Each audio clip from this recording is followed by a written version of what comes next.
could have imagined that the woman once known as the Hollywood doll of the 1960 seconds would become the anti-war icon who shook America? Jane Fonda, daughter of legendary actor Henry Fonda, was not only a gifted actress with 2 Academy Awards, but also a figure who lived for decades on the razor's edge between love and hate in the public eye. Behind the spotlight and the sensual photos that once captivated millions of men lay a shadowed world of family tragedies that left her burdened with guilt for a lifetime. Yet, it's the private photos and the untold story that will finally reveal who Jane truly is. Stay until the end of the video to uncover the part of her life that was never made public. Jane Seymour Fonda was born on December 21st, 1937 inches, New York City, into a family where art and tragedy seemed to walk hand in hand. Her father, Henry Fonda, was one of the most respected actors in Hollywood at the time, while her mother, Frances Ford Seymour Fonda, was a beautiful woman from the Canadian upper class. When Jane was only 12, her mother was diagnosed with a mental illness and admitted to a hospital for treatment. She never came home. Frances took her own life in despair, leaving behind a wound that would never truly heal in her young daughter's heart. Jane later said, "I spent my whole life trying to understand why my mother left, but maybe I'll never really know." Her father, Henry, buried his pain in silence. He remarried soon after, but that marriage too fell apart within a few years. From a young age, Jane dreamed of becoming a model, a seemingly safe path that suited her natural elegance and poise. Thanks to her father's reputation, she easily graced the covers of prestigious magazines like Vogue. Yet, even amid early success, Jane felt an emptiness inside, a quiet calling she couldn't yet name. The turning point came when she met Lee Strasberg, founder of the legendary actors studio, cradle of many Hollywood icons. He told her, "You have talent, Jane." A simple sentence, but one that changed her life forever. Jane once recalled, "When he said that, something inside me woke up. For the first time in my life, I felt I could actually do something meaningful." From that moment on, the dream of acting ignited within her, fierce and unstoppable. Leaving Vassar College before graduating, Jane plunged into the world of theater. Her debut in the romantic comedy Tall Story, 1960, marked her first steps on Broadway. Just 2 years later, she made her film debut and quickly drew attention with Walk on the Wild Side, earning her first Golden Globe Award. But the glory didn't last long. The following year, the Harvard Lampoon mockingly named her Worst Actress of the Year for her failed role in The Chapman Report. Yet, instead of breaking down, Jane chose to push forward.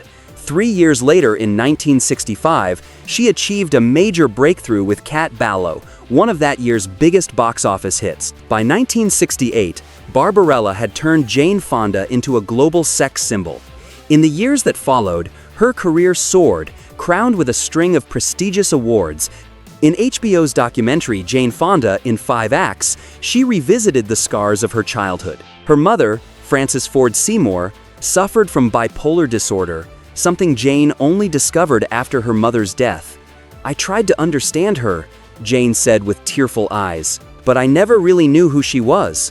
That cruel truth became a wound that never healed, a shadow that followed her for years. Though she rarely spoke of it, the guilt seeped into every performance, every speech, and every courageous decision she made throughout her life. Her mother's death was a haunting tragedy. Frances took her own life with a razor blade while in a mental institution, an image so horrific that people still shudder when they hear it. Jane's father, legendary actor Henry Fonda, told his children their mother had died of a heart attack. For years, Jane believed the story until she stumbled upon an article in a film magazine revealing the truth. "That moment," she said, "was like a knife cutting through my childhood." From that day on, her world collapsed. In her memoir, My Life So Far, Jane wrote that learning the truth about her mother's death wasn't just a search for facts, it was a journey toward her own liberation. "I always thought I had forgiven her, that I had moved on, but the truth is, I never really had." Writing about the past became her way of speaking to her old wounds to prove to herself that she was not the reason her mother chose to die. In an interview with People, Jane admitted that she once resented her parents for not loving her the way she needed. But through years of reflection, she came to understand it wasn't that I was unlovable, they just had their own struggles. And when you finally see that, you find compassion and you can forgive. That understanding gave Jane the strength to reconcile with the father, who had remained emotionally distant for most of her life. To bridge that gap, Jane purchased the rights to the play on Golden Pond and turned it into a film just so she could act alongside her father. The project became not only a critical and commercial success, but also an emotional reunion between two wounded souls who finally found each other through art. Both father and daughter were nominated for Oscars, a historic milestone never before achieved by a Hollywood parent-child duo. Shortly after the film's release, Henry Fonda passed away. Jane later shared that in his final moments, she held his hand and whispered, "I want to be your friend." It was the first and the last time she had ever said those words. No scripts, no cameras, just two souls once divided by pain, now united in one tearful touch. But Jane Fonda's life was never peaceful. Behind the glamour, she remained a lonely woman, still wrestling with emotional scars. In a 2017 interview with Entertainment Weekly, when asked, "What have you learned about love after all these years?" Jane, then 80, gave a bittersweet smile. "Nothing. I wasn't born for love." A year later, she told Extra, "I don't date anymore. I had someone a few years ago, but now I've closed up shop." In her memoir, Jane wrote candidly about her youth, her passions, her mistakes, and her many romantic adventures. Her first love, actor James Franciscus, when she was 18, was the first time she experienced what it meant to feel truly grown both emotionally and physically. After that, Jane's list of lovers grew long, reflecting a woman torn between a deep hunger to be loved and an equally deep fear of love itself. In 1963, she met French director Roger Vadim, the man who had created the iconic image of Brigitte Bardot. They married in 1965 and had a daughter, Vanessa Vadim. But their marriage couldn't withstand the tides of change. As Jane became more involved in social movements and anti-war activism, their love gradually faded. By 1972, they quietly parted ways. Just 3 days after their legal divorce, Jane shocked the public by marrying political activist Tom Hayden while 3 months pregnant. Their marriage lasted nearly 2 decades, during which they had a son, Troy Garrity, and adopted an African-American daughter, Mary Luana Williams. But once again, Jane found herself watching another family fall apart. In 1990, they officially divorced, marking yet another chapter of heartbreak in a life that seemed destined to be anything but simple. After her tumultuous marriage to Tom Hayden, Jane met Ted Turner, the founder of CNN, a billionaire known for his free-spirited and unpredictable nature. Jane once said that Turner made her laugh and cry every day because he was the kind of man who was both irresistibly charming and endlessly challenging. They married in 1991 and stayed together for nearly a decade. But when Jane realized she had spent too long living in someone else's orbit, she decided to leave. It was her last marriage. After Turner, Jane entered a gentler relationship with music producer Richard Perry. They lived together for several years, sharing a love for art and creativity, but their relationship ended in 2017. Looking back, Jane admitted that every romance in her life stemmed from the same root: the need to be loved, to be seen, to fill the void left by her mother's death. On screen, Jane Fonda embodied the image of a strong woman, bold, alluring, and intelligent. But behind the spotlight, she was a fragile soul battling insecurity and addiction for many years. "It's a miracle that I'm still alive and working at 80, she once said, her voice tinged with both gratitude and melancholy. Growing up without a mother, Jane was raised by her father, the legendary actor Henry Fonda. Yet his lessons, instead of comforting her, often felt like chains. "A lady must be perfect in every way," he used to say.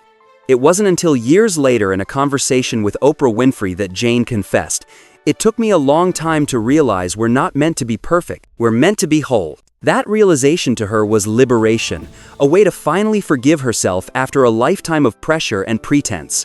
Throughout her youth, Jane lived 2 lives, one for the public and one in the shadows. Outwardly, she was the ideal woman, a movie star, an activist, a role model, but inside, she was someone afraid to look in the mirror. It wasn't until middle age that Jane finally found the courage to remove that mask. Yet, just as her spirit began to find peace, her body betrayed her. Illness struck as if fate were testing her one last time. In the late 2000s, Jane was diagnosed with breast cancer and osteoporosis. She underwent a mastectomy and recovered quickly.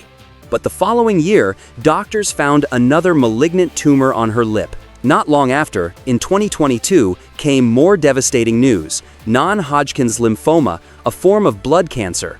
After months of chemotherapy, Jane announced that her cancer had gone into remission. She later reflected that her rebellious youth, along with years of sunbathing and carefree living, had taken a toll on her body. "When I was young, I worshipped the sun," she said. "Now I realize that same light both nourished me and burned me." Despite her serious health battles, Jane has said she wouldn't want to be young again because she loves her life now, a life where she finally has the freedom to choose how her final chapter will unfold. In 1982, Jane Fonda sparked a cultural revolution. Her VHS tape, Jane Fonda's Workout, not only inspired millions of American women to step beyond the boundaries of the kitchen, but also became a symbol of empowerment and self-ownership. With over 17 million copies sold, it wasn't just an exercise program, it was a declaration of independence for an entire generation. Ironically, the woman hailed as the queen of fitness once hated exercising. As a student, Jane would invent any excuse to skip gym class. She later admitted with a half-playful, half-sheepish smile, "I was the kind of person who'd rather read a book than run a mile." Once, when friends dragged her to a cycling class, she ended up hospitalized for 5 days from exhaustion. The truth was, Jane had a rare biological advantage, a condition known as double-jointed tendons, which made her joints unusually flexible. Thanks to this trait, she could perform yoga and Pilates moves that would take others months to master. When the camera captured her in Jane Fonda's Workout, audiences saw a radiant, strong, and effortlessly graceful woman. They had no idea that much of that perfection didn't come from relentless training, but from a unique body nature had gifted her. That same physical talent also helped her shine on screen. In the 1968 sci-fi classic Barbarella, she played a seductive space traveler from the future, a role that required countless wire stunts, body bends, and complex action sequences. Jane handled them so effortlessly that her then-husband, director Roger Vadim, once said, "She moves as if gravity doesn't exist." One of the most shocking moments of Jane Fonda's life happened in 1970. At the time, she was arrested by Cleveland police on charges of drug possession accusations that were later proven false and widely believed to have been politically motivated by pressure from the Nixon White House. The next morning, as she was escorted to court with her hands cuffed, a crowd of supporters chanted her name.